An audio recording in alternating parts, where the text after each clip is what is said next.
Backlink Hurricane, video number 2, link juice. Here's what we're going to cover in this video. We're going to talk about what link juice is. We're going to talk about nofollow versus dofollow links. And I'm going to show you an example of how link juice is passed. I know you're wondering, what in the world is link juice? Well, link juice has been described as the secret sauce you pour on your website to make it more palatable to Google. Really what it is these few things.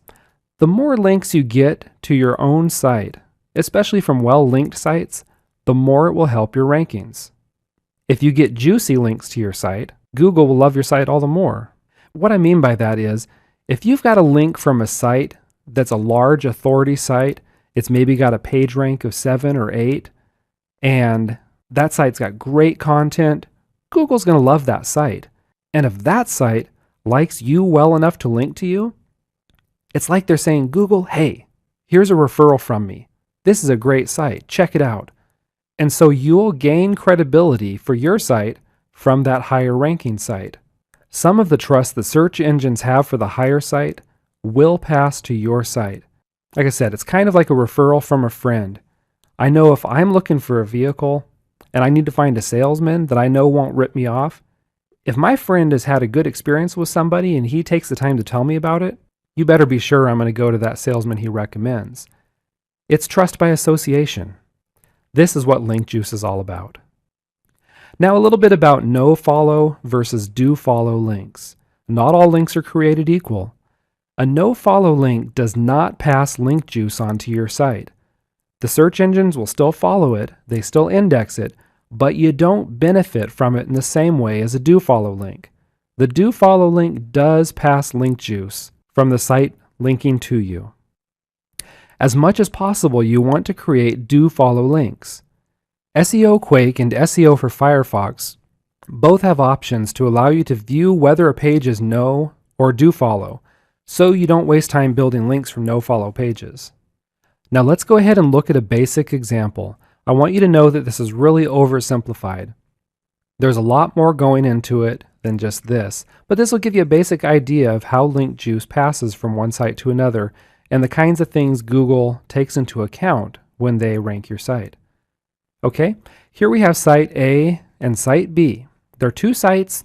We're going to assume that otherwise they're equal, and they're going after the same keyword.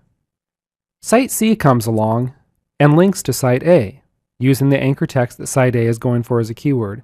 In this case, something like how to cure baldness. Site A, because of this link from site C, is going to outrank site B.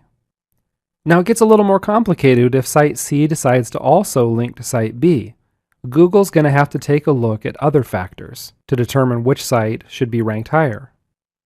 Okay, now we're going to take it a step further and we're going to add site D and E. Site D is linking to site A. Site E is linking to site B. Now we might be tempted to think that things are still equal, but Google's going to look farther out and it's going to look at what sites are linking to site D and site E to determine which is going to have more weight. Google takes a look at the sites linking into D and E and finds site F, G, and H all linking into site D. Site E doesn't have any sites linking to it, so its link to site B doesn't carry nearly the weight as site D linking into site A. And that's because the link juice passes from F, G, and H to site D, which passes to A. A, in this case, you probably guessed it, is going to outrank site B. A couple more things to know. A site with lots of links will only pass on so much link juice. It sort of becomes diluted or spread out among the links. You'll get much more link juice from a page that has less links going out. A page with higher PR passes more link juice than a low PR page. So rather than spending a bunch of time trying to build gobs of links from PR0, PR1 sites that have a ton of other links going out from them, spend a little bit of time working on getting links from higher ranked sites, 4, 5, 6, 7, that have just a few links going out, because those are going to pass on a bunch of link juice, which is going to really help you in the end. All right, let's go ahead and go on to the next video.